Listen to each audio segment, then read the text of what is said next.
마음을 챙겨서 법당을 옵니다. 마음 공부는 어디서 시작하냐면은 마음을 챙기는 데서 시작을 해요. 그러니까 우리가 연불도 하고 명상도 하고 다 뭐 하자는 거냐면은 여러분들이 주어진 삶 속에서 마음을 잘 챙기자고 하는 거예요, 사실은. 신앙도 마음을 잘 챙겨서 각자의 사은 현실에서 잘 살자고 신앙도 하는 거예요. 신앙 이전에 신앙도 마음 챙겨야 하는 거 아니에요? 법회도 마음 챙겨야 하는 거고. 오늘 주유소님 때 노대현 부인장님 때 하고 점심 자시고 둥둥호 회장님 댁에 가서 오후 기도를 할 건데 기도, 법회, 감사 이런 것들은 자기 마음을 챙겨서 마음이 나야 하는 거 아니에요. 하느님 믿어요. 하느님 믿으세요. 진리를 믿으세요. 아무리 해도 옆에서 옆집에서 아무리 해도 우리 들어요? 우리는 하느님 자리나 법신문 자리가 같다고 생각하지만 세상 사람들은 그렇게 안 보죠. 하느님 믿으라고 하면 그 선뜻 우리들도 귀에 안 들어오잖아요. 무슨 말씀이냐면은 그 마음이 나야 마음을 챙겨서 공부를 한다는 얘기예요. 그럼 대종사님은 그러니까 우리들이 살아가는 것은 대종사님의 이 교전을 딱 관통하고 있는 게 뭐냐면은 마음 챙겨서 마음 공부하자는 거예요. 아, 막 법신불 막 천지신명 막 신앙에 엎드려서 이것조차도 마음을 챙겨서 각자의 사은현실을 잘 살자고 신앙하는 거고 수행도 마음을 잘 챙겨서 마음 공부로 잘 살자고 하는 거예요. 모든 종지가 어디로 보이냐면은 대종사님의 용신법으로 보여요. 마음을 어떻게 쓸 것인가. 그런데 교당에서 몇십 년을 다녀도 각자 삶으로 바쁜 삶 일과인연 속으로 들어가면 어때요? 우리는 마음이라는 게 어디 있는지 잘 모르겠어. 바빠 그냥. 학교 따라가야지, 수업 따라야지, 애들 챙겨야지. 얼마나 바빴어요, 그죠? 그 짧은 시간에 일상이 얼마나 감사했다는 걸 느꼈을 것 같아요. 누구 얘기를 하는 게 아니에요. 그럼 뭐 마음을 우리는 어떻게 챙겨야 돼요? 그냥 대종사 말씀하시길 이것도 들었지만 마음은 세 가지로 챙겨야 해요. 세 가지로. 뭘로 챙겨요? 감당하기 힘든 일과 인연과 상황을 만났을 때 신구의 절에서 얘기를 해요. 신구가 뭐예요? 몸과 입과 마음. 그러면은 몸으로 몸으로 챙기는 건 뭐예요? 마음 챙김을 얘기하는 거예요. 어렵게 교전 얘기 안 해도 이건 우리 기본적으로 한 교도님들 정도면 이 정도 가닥은 잡고 세상에 나가야 돼.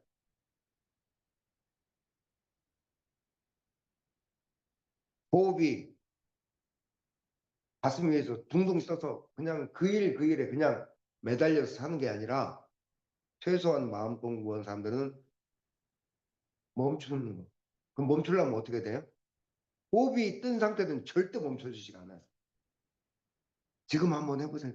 호흡 딱 깊숙이 들여내쉬면서 일과 인연에 대해서 멈춰봐야 돼요. 무엇으로 시작하느냐? 몸으로는 호흡을 하면서 멈춰서 지켜보는 거예요. 우리가 기찻길을 건널 때도 불쑥 달라들면 어떻게 돼요? 기찻길에 가장 먼저 있는 표지가 뭐예요? 멈춰. 그 다음에 옛날에 그런 기차 표지편이 있었어요. 진짜로. 제가 사진도 찍어놨어. 멈춰. 잘 봐. 가. 잘 가. 근데 이게 멈추는 공부가 우리 삶 속에서 몸으로 하는 공부예요. 몸으로. 머리로는 못 멈춰요. 머리로는 이미 일과 인연으로 따라가기 때문에 안 돼. 그러면 몸으로 멈춰야 돼. 무엇으로? 숨도 쉬면서 잠깐 멈추는 거죠. 그리고 어때요? 기차가 오는가, 행여라도 차들이 또 겹쳐 있는가 살펴보고 가는 거죠. 야, 몸으로 하는 거예요. 몸으로는 멈출 때 머리로는 안 멈춰진다니까요. 여러분들 삶의 경계가 급해지면은 머릿속으로 멈춰줘요? 멈춰집니다. 숨 한번 들이쉬면서 딱 멈춰서 살펴보는 거죠. 몸으로 멈춰요. 나 입으로 뭐 해야 돼? 입으로. 입으로는 뭘 챙겨야 돼요? 금방 오늘 우리가 했던 것들. 입으로는 연불을 하는 거예요. 연불이 무슨 뜻이에요? 그냥 불가에서 너무 연불이 흔하니까 우리는 연불을 쉽게 생각하는데 오직에는 우리 교전에 뼈대라고 할 수 있는 정전에 대종사님 연불을 버리지 않았어요. 뜻이 너무 좋으니까. 왜? 삶의 각자 사은 현실 속에서 바삐 달려가는 그 사은 현실 속에서 내 본래 마음자리가 마음을 챙기는 거예요. 나무 아미타불. 본래 자기 본래 마음에 되돌아갑니다. 진리 자리에 되돌아간다는 뜻이잖아요. 나무 아미타불이. 아미타불이 진리를 뜻하니까 나의 진리 자리에 돌아갑니다. 내 본래 마음 자리에 돌아갑니다. 해서 입으로 연구를 하라고 대종사님 말씀하셨어요. 근데 삶 속에서 우리는 오늘 연구를 했어. 교당 와서는 운곡도 그럴듯하게 했어. 삶에 어려움이 닥치니까 뭐라고 하는 거 아니에요? 이거는 부회장님 막상 삶에 어려움이 닥치니까 연불이 입에서 튀어나와야 안 튀어나와요. 안 나오더라니까요. 나와요. 그러면 남들 앞에서 소리내서 나무함 pit들로 하는 그 뜻이 아니에요. 소리 없는 연불이 더 크다고 애썼거든요. 차가운 수술대 위에 올라본 사람 있잖아요. 아직 안 올라본 사람 계세요? 차가운 그 수술대 위에서 올라보면은 어떤 마음으로 올라서요? 저는 차가운 수술대 위에 올라서면은 너무 추워. 근데 나무함이 탑을 다시 맑은 정신으로 깨어나기를 나무함이 탑을 의사들은 안 듣게 혼자서 탁 하고 그러고 들어가요. 근데 이제 너무나 정신이 맑아서 막 수술하는 소리까지 다 들려서 좀 약간 불편하긴 해요. 이게 마취가 빨리 깨니까 막 의사들이 막 내 몸에 막 바느질하는 거 이런 것까지 다 들리니까 조금 불편하긴 해. 그 정도까지는 안 하더라도 나 마음 입으로 삶 속에서 자 몸으로 호흡으로 멈추고 멈춰서 보고 입으로 연구를 하고 마음 그 다음에 뭐가 남았어요? 신구의 뜻이 남았어요. 뜻은 마음이 가는 게 뜻이야. 마음으로 뭘 하느냐? 신고하는 거예요. 어디 가서 뭐 병원에 있다 보니까 부의장님 많이 느꼈죠. 신고할 자리가 없어. 링겔 맞고 밥 나오고 치우고 하기도 바빠. 신고는 어느 때냐? 때와 처소를 가리지 않고 내가 오늘 이러이런 마음이 들었습니다. 진리가 있다면 좀 살펴주십시오. 이 마음에 안정을 주시고 일과 인연을 원만하게 풀어주시고 내 자녀들이 가는 곳마다 오늘 잘 갈 수 있게 해주십시오. 라고 신고를 하는 거예요. 이미 듣든 안 듣든 나는 내 마음으로 하는 거죠. 몸과 입과 마음으로. 이것은 꼭 교당에 와서만 가는 건가요? 그러지 않다는 얘기예요. 여러분들 삶 속에서 호흡 한번 할 수 있잖아요. 남한테 보여주지 않는 연불, 소리 없는 연불을 할 수 있잖아요. 진리가 있다면 내 앞길을 걸어가는 길을 살펴달라고 신고할 수 있잖아요. 제가 말씀드린 이 세 가지가 원불교 마음 공부의 정전의 뿌리입니다. 뿌리. 여기서 막 그럴듯하게 읽으면 공부한 것 같아요? 그러지 않아요. 이 산발이라는 얘기가 산발이 그릇이 두 발로는 못 써요. 뿌리가 서야 받침이 세 개가 서야만이 그릇이 받쳐져요. 이 세 개의 기둥이에요. 이 세 개의 기둥을 세 개의 발로 못 써요. 세 개의 뿌리가 서야 받침이 세 개가 서야만이 그릇이 받쳐져요. 이 세 개의 기둥이에요. 이 세 개의 기둥을 노충기등 몸으로 호흡하면서 멈추고 입으로 연불을 하면서 진리 마음자리 찾아가고 진리를 부르고 세 번째 마음으로 진리에 신고하고 제가 지금 말하는 게 어렵나요? 근데 쉬운데 막상 경계 닥치면 안 하는 사람이 정말 많아요.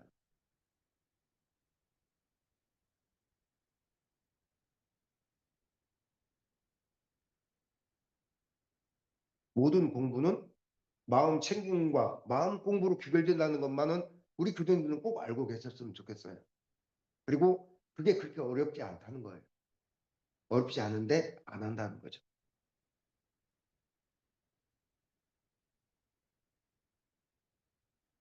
자, 14장 본문은 끝내고 오늘 기도 하시겠습니다. 14장 본문은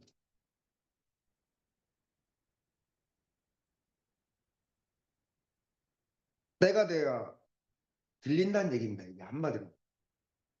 아이디가 철이 들어서 차차 격리도 하고 옛날에는 일제시대의 영향도 있었어요. 시골 가면은 격리하고 우리 때도 그런 걸 시켰어요. 시골에 학생들이 막 선생님들 님들 이렇게 지나가면은 사격 격리하고 막 이런 게 있었어요. 저희 시골에서도. 근데 때가 되면은 우리가 뭐 백보, 숙보도 알고 이 봄비가 꽃샘추위가 지나고 나면은 이제 만물들이 다 열려가겠구나 이런 건 소리 들어서 알잖아요. 마음 공부도 우리 교수님들 신구의 세계로 챙긴다는 얘기들을 이제 알아듣잖아요. 근데 전에는 얘기를 해도 제가 여기서 7년째 이런 얘기를 했는데 오늘 얘기 또 새롭나요? 처음 들었나요? 그러지 않거든. 들었는데도 때가 돼야 그 말귀가 열리거든요. 때가 돼야 귀가 열리고. 차 공부가 익어가면서 귀가 열리고 그렇겠구나. 삶 속에서 마음을 챙기고 마음 공부하는 게 우리 마음 공부의 본질이구나. 알게 되는 거예요. 그래서 여러분들도 어서 마음 공부의 실력자가 돼서 여러분 삶을 재밌게 살으라고 또 있잖아요. 이렇게. 어서 실력을 갖춰서 너희들 삶 속에서 삶의 재미도 느끼고 기쁨도 느끼고 공부도 하면서 그 실력으로 내게도 도움을 주면은 좋지 않겠느냐라는 말이 전반부를 차지하고 있습니다. 후반부는 뭐냐? 전반부에서 그래서 당부를 하는 거예요. 대신 살아가면서 사람을 믿지 말고 법을 믿어라. 지금 이 앞에서 제가 마음 공부, 마음 챙길 얘기를 하면은 부모님은 오늘 인타원님하고 은타원님 2층에 공사한 거 바라보러 오셨는데 지금 비가 오면은 화장실 냄새가 올라와요, 안 올라와요? 그리고 다 청소 다 아직 안 끝나서 방문을 열어주기가 그랬어. 근데 그러면은 저는 이 자리에서 이렇게 법을 마음 공부를 얘기하면은 잘 먹지도 않아요? 자지 않아요? 화장실 가지 않아요? 난 말이에요. 사람이기 때문에 때로는 제가 하는 말과 행동이 어느 사람한테는 적절하지 못할 때가 있어. 저를 믿고 오면 어떻게 되겠어요? 어떻게 되겠어요? 그러니까 심지어 깨달으시는 부처님 대종사님조차도 나를 믿지 말고 법을 믿을 것이라고 오직 오면 무슨 법? 마음 챙기고 마음 공부하는 법을 믿지 를 믿지 말라고 하셨잖아요. 심지어 이런 같이 공부해 나가는 교무님들은 다만 교수님들에 비해서 모범을 보이려고 노력을 하고 갈 따름이에요. 저도 실수하고 저 말 얼마나 투박해요. 그렇게 하지 않으려고 노력은 하지만 노력하고 있어요. 그러지만 사람을 믿지 말고 법을 믿을 것이. 두 번째 뭐라고 하셨어요? 본인들이 걸어가는 길에 매하지 말고 매하지 말고 뭐냐면은 밖에 주어진 삶 속에 너무 매몰되어 가지 말고 마음 챙기면서 가라는 얘기를 당부하셨어요. 14장의 전반부에서. 제가 다른 얘기 했나요? 그대로 정리해서 얘기해 주는 거잖아요. 지금 오늘을 드리고 싶은 말은 후반부입니다. 14장의 후반부. 자, 우리가 이와 같이 예외를 보는 것은 장꾼이 장을 보러 온 것과도 같다. 이건 옛날 표현입니다. 여러분들 시장 보러 가잖아요. 장 보러 갔다는 얘기예요. 그러니까 이미 시장을 보러 왔으면은 옛날에는 지금이야 옛날에는 물물 교환식으로도 장을 봤어요. 저는 어머니 시골 때 깻잎이나 이거 호박 이런 거 따면은 고추 같은 거 따 가면은 익산 왕궁이라는 곳에서 삼례로 나가요. 그럼 어머니 따라서 아버지가 일찍 돌아가셨으니까 어머니 따라서 이제 버스를 타고 가서 장에 다 팔아. 그러면 어때요? 어떤 때는 물물교환 이거 얼마치예요? 우리 이거랑 바꾸게 그때는 그게 됐어 장에서. 지금은 사기만 하지만. 그러니까 내 물건을 팔기도 하고 남의 물건도 사기도 하며 내가 시장에 갔는데 요즘은 좀 시대가 바뀌었습니다. 아이쇼핑만 해도 재미있는 있더라고요. 신기한 것들이 좀 많이 나왔어. 제법 신기한 것들이 많이 나와서 안 사도 이렇게 쭉 이렇게 그래도 그것조차도 뭔가 도움이 돼 삶에. 문명의 이기가 이렇게 발달했구나. 그러니까 생활에 도움을 얻어야 장애온 보람이 있을 거 아니냐. 대종사님 말씀에 그러니까 예를 들어서 법당에 왔습니다. 여러분들 마음과 여러분들 생활에 법당이라는 시장에 왔는데 도움이 안 되면은 원불교의 이 교리가 원불교라는 종교를 믿고 공부해서 무슨 소용이 있냐 이 뜻입니다. 대종사님 말씀은. 그런지요. 예회라는 시장을 보러 왔을 때에는 여러분들 삶에 도움을 얻으려면은 세 가지 당부를 하는 거예요. 첫 번째 당부. 여러분들의 생각에 따라서 이거 해봤더니 참 좋더라 하고 가르쳐 주는 거예요. 잘 가르쳐 주는 공부가 우리 일상수행요법에서 뭐예요? 잘 가르치는 겁니다. 가르쳐도 주고 대신 제가 말씀드렸죠. 잘 가르쳐 주거나 가르칠 때는 어떻게 해야 된다? 무턱대고 주면 된다 안 된다? 안 된다. 첫째, 상황과 사람 봐가면서 지혜롭게 줘야 돼요. 다 주면 안 돼요. 다 주면은 소중한 고마운 줄도 모르고 오히려 뒷북을 치기도 하고 그런 경우가 많아 세상에는. 근데 잘 가르쳐 주라고 그래요. 지혜롭게. 대종사님은 두 번째, 첫 번째는 각자의 생각에 따라서 유익될 만은 이거 좋더라라고 가르쳐도 주고 두 번째, 의심이 나는 점은 교무님 이런 점이 궁금하네요. 이런 건 어떻게 생각하십니까? 또는 동지들한테도 저는 삶의 경계에서 이러이러한 부분이 좀 어렵습니다. 라고 배워도 가며 이건 일상적인 요구에서 뭐예요? 잘 배우는 공부입니다. 아니 배우지 않고 학문을 얘기하는 거 아닙니다. 배우지 않고 진급이 어떻게 돼요?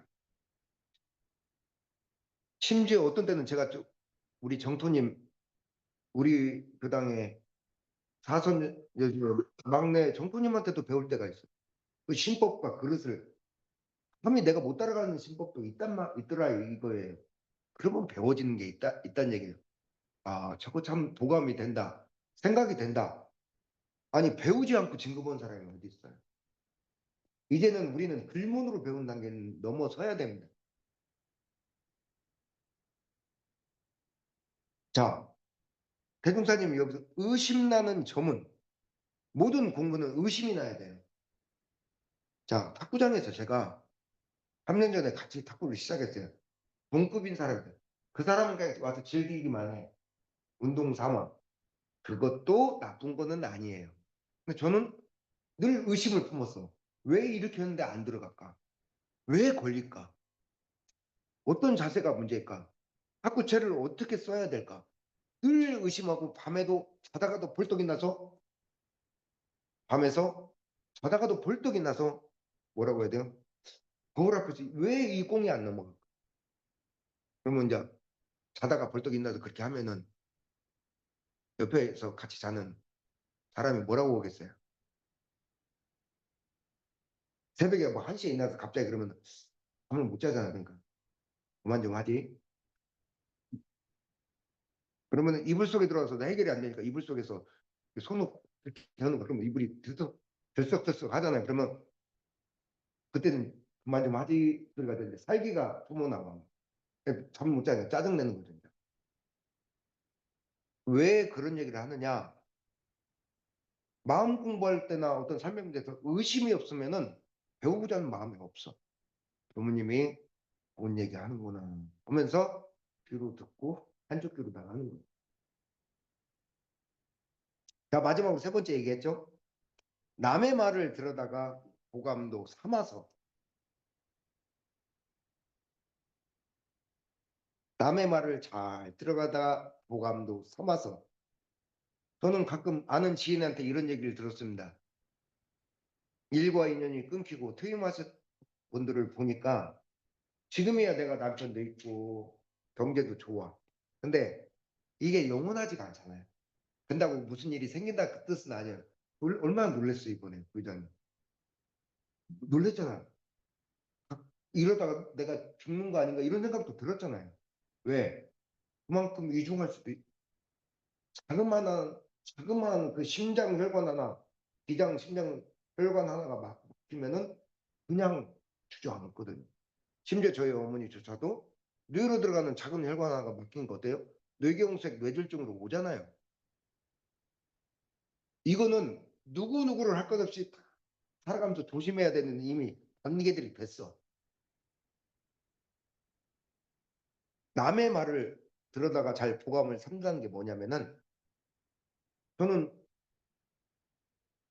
그분한테 이런 얘기를 들었어요. 나이가 퇴임하고 건강을 잃고 나니까 일과 인연이 끊어지고 아무것도 할 수 없는 단계가 있더라.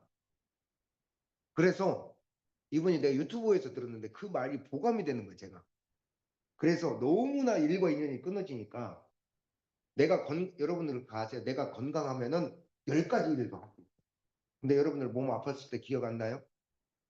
비 하나 들고 밥 하나 입에 넘기는 것도 힘들어. 그런 느낌 없었어요? 화장실 한번 가서 옷 하나 뛰는 것도 힘들어. 내 몸이 아프면. 근데 건강하면은 오늘 하루 10가지, 12가지 일도 해. 근데 일과 인연이 막힐 때는 몸이 아플 때하고 비슷해. 뭐 하나 할 수 있는 게 없어. 그러니까 이 사람이 너무나 외로우니까 어떠냐면은 친구들한테 전화하는 것도 한두 번이고. 그래서 이분이 너무나 말을 하고 싶은데 말을 할 기회가 없어서 마음이 허하고 해서 대출 상담 전화가 왔대요. 근데 대출 상담 전화가 왔는데 너무나 그 대출 상담 그 안내한 그 멘트가 너무나 그 대출 하시는 물론 대출을 안 받았지만 그 15분인가 대출을 하는데 너무나 그 시간이 꿀 같았대. 유튜브에서 들은 내용이지만 이게 남 일인가요? 이것도 보강이 되는 거야. 아, 일과 인연이 사람의 일과 인연이 이렇게 조금 투덕거릴 때가 있어. 막히고 힘들 때는 아, 이런 마음도 드는구나. 보감을 남의 말도 보감이 되는 거예요. 자, 내가 아는 거 알려도 주고 모르는 거 의심 나는 거 배워도 가고 그리고 남의 얘기하는 것도 들어서 보감도 삼아서 가장 무서운 말 있죠? 가장 무서운 말. 공황공내가 없도록 각별히 주의하라. 이게 이 본문의 핵심입니다. 그냥 이게 무슨 뜻이에요?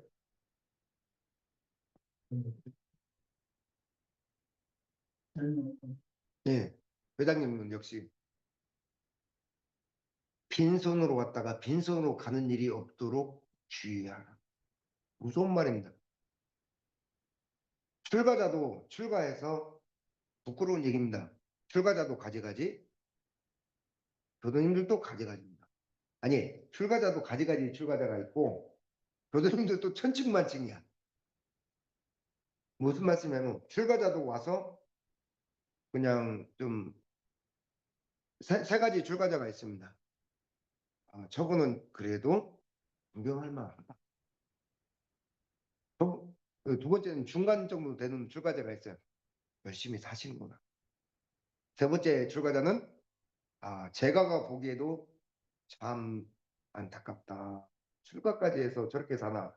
이 부류가 있어. 출가자도 그러면 안타까운 출가자들은 어때요? 빈손으로 가는 거야. 제가 공부를 또 절대 빈손으로 가면 안 돼요. 오늘 이 비록 1시간 정도밖에 안 되는 시간이지만 나는 무엇을 얻어가냐. 공항 국내 오면 안 된다는 얘기예요. 자, 그 다음 말이 경고하고 있습니다. 생사가 일이 크고 무상은 신속하니 여러분들은 지금 아직은 내가 잘 먹고 잘 자고 화장실 잘 가고 이 세 가지가 삶의 기본입니다. 잘 먹고 잘 하지 못하고 화장실 자주 잘 못 가면 어때요? 삶이 유쾌하지가 않아. 그걸 저희 어머니가 지금 뇌경색을 맞고 나서 세 가지가 어려워졌어. 그러니까 삶의 질이 어떻게 돼요? 떨어져요. 근데 우리는 아직까지는 이 세 가지를 잘 하니까 아직까지는 문제 없어 하실지 모르잖아요. 그러지 않아요. 생사가 일이 크다는 얘기는 생사가 일으키고 무상이 신속하다는 얘기는 시간 금방 갑니다. 인터님 금방 가지 않았어? 정말 금방 갑니다. 어느새 저도 50대 후반을 넘어서고 있잖아요. 중반을 넘어서고 있고 70 얹었더니 바로 80대 가까워지지 않았어요. 일단 금방이라는 한 편의 드라마 같아요. 시작했다가 금방 벌써 아이들 벌써 커나가잖아요. 영화 같은 인생이라는 얘기예요. 그래서 오직 있으면 아침에 응애하고 점심 때 학생 되고 저녁에 백발 된다는 얘기가 이 인생이 그 정도로 짧다는 얘기예요. 생사가 일이크고 무상이 신속하니 아이 범연하지 못할 바이니라. 범연하다는 얘기가 무슨 뜻입니까? 범연하다는 뜻이 한자인데 범자가 무슨 범자냐면 뜰범자입니다. 그냥 세상살이에 취해서 마음 둥둥둥둥 떠서 그렇게 떠서 다니지 말고 연자가 뭐예요? 불호할 연자입니다. 편하게 알지 말아라. 지금 현재 여러분들에게 주어진 건강과 시간이 편하게 마음이 떠가지고 편하게 알지 말고 엄연하게 보지 마라. 무슨 얘기냐면 늘 부모님이 하는 소리겠지. 쉽게 귀로 흘려듣지 말고 그걸 명심하라는 얘기입니다. 뼈에 새기고 마음에 넣어라. 법문 들을 때 제가 어떻게 들으라고 했어요? 법문은 귀로 들으면은 저도 잊힙니다. 법문 들을 때는 한 구절을 들어도 마음에 새긴다고. 회장님 이 목각을 새기듯이 마음에 새긴다 생각을 하면은 어느 순간 이 법문이 툭 들어와요. 몇 장 몇 절인지 생각이 안 나지만 그래야만이 법문을 읽는 공부인의 자세. 근데 아무리 좋은 이 법문을 예를 들어서 한 교수님이 얼마 전에 그런 분이 있었어. 법문을 쫙 읽고 와서 다 읽고 왔어. 그 사람 참으로 법문 알을까요? 오늘 이 부촉품 14장의 말씀조차도 체득을 못할 경우가 더 많아요. 이거 한 권을 다 읽어도 오늘 여러분들이 하신 이 공부 부축분 14장의 말씀의 본질 자체도 깨닫지 못하는 경우가 허다하다는 얘기예요. 어떻게 해야 돼요? 그래서 마음에 새겨야 돼요. 북골 명심하라. 엄연히 듣지 말고 공황공래하지 않도록 특별히 주의하라. 생사가 빠르고 삶의 무상이 신속하니 가히 뜬 마음으로 편하게 그냥 살아갈 생각을 하지 범연하지 못할 바입니다. 그렇게 하지 말라는 얘기예요. 굉장히 중요한 대종사님이 예외를 본 목적에 대해서 그냥 한 장에 다 나와 있는 거예요. 오늘 공부는 여기까지만 하겠습니다. 혹시 뭐